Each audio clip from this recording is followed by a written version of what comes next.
so many of the issues surrounding mental health, whether it is brought on by a brain injury or whether it's brought on by substance abuse, alcohol abuse, or prescription drug abuse, so much of the problem we have in the military is the stigma associated with getting help, particularly for active military reserves and National Guard.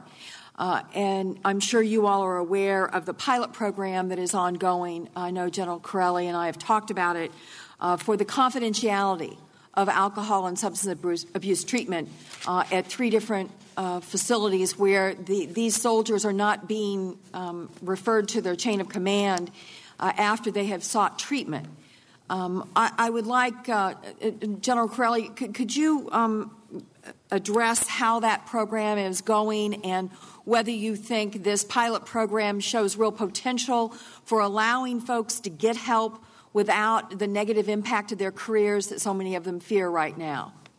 Tremendous potential. We've done it at 3 installations. We start in Fort Carson in August. We're expanding it to 2 others. The only thing that's not, the Secretary of the Army approved this a month ago.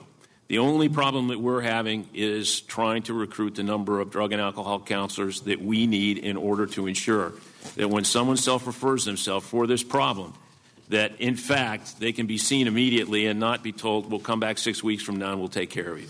But we're seeing great results from the 3 installations that we have started the pilot at. Well, and that leads to one of the other areas that I wanted to cover today, and that is the availability of counselors. As you know, in 2009, I was successful getting a provision that required the Institute of Medicine to do a study whether licensed mental health counselors should be allowed to practice without supervision within the military for purposes of this kind of counseling. That study was released in January and supported the conclusion that they should be able to practice without that extra layer of supervisory personnel. And I'm curious now, with that, do you see the ability for us to staff up at more appropriate levels to get at this problem that we see in terms of availability of mental health professionals for our men and women who need help? Yes, this is a wonderful provision, and we've come to about 92% of our pre-2001 authorization. But we've done an exhaustive study, and just as we are getting close to reaching our goal, because of the increased amount of drug and alcohol issues that we've got in the Army, and I'm not going to paper that over, we need about 225 more. So we got authorization to hire an additional 225, and this is going to be a great help to us. I think it's so important that we look at this as just as important as so many of the other tools we give to our fighting men and women. Our heroes need not just the protective armor of the battlefield. They need the availability of help when they need it. And I know that you've made this a huge priority. I know all of you on this panel have.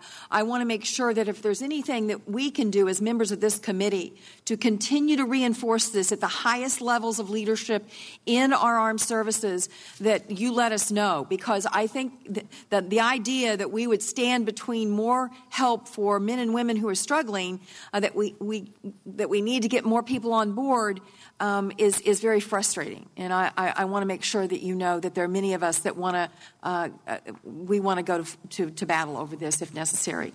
And that brings me to the final thing. Unfortunately, Missouri has had one of the highest rates of suicide in our National Guard. And that is this notion of embedding, particularly for our National Guard and our reserves, embedding mental health counselors within units. As you probably know, this has been done in California at surprisingly low price tag. Because the availability of the embed is for the weekends and for the 2-week training as opposed to, 365 days around the clock. And that help during those weekends and during those weeks of training, I think, could be a huge assistance to our National Guard members, and would want your reaction to that. I know that we don't have a member of the reserves on the panel or National Guard, but No, I look for any way that I can get behavioral health specialists down to National Guard units, and I think embedding is an outstanding idea. I will work with the surgeon. They have not brought that program to me. We've been trying to expand the telehealth capabilities to our National Guard armories. But I promise you, Senator, I'll look into that and talk to the National Guard Surgeon General about just that. This is really important because in California, which has the largest Guard component in the country, it has 40 different units, Guard units in California. The cost for 1 year of mental health embeds was $820,000. That's a bargain, particularly when we see this kind of increase. We've lost 5 members of the National Guard in Missouri already this year to suicide. That is something that is unacceptable and something we clearly, and I know the General of the Missouri National Guard, General Danner, is very concerned and wants to move towards some kind of in-bed program, and I would I think the support of the people at this panel this morning would be crucial for that to move forward, and I think we could also obviously do it for the reserve units. We need to look across the National Guard because, as I indicated before, we've had an increase of 21 suicides across the National Guard. At the same time, we're down in all other categories. So this has really got my attention, and I know the attention of Ray Carpenter. Okay. I'll continue to follow up on that. Thank you, Mr. Chairman.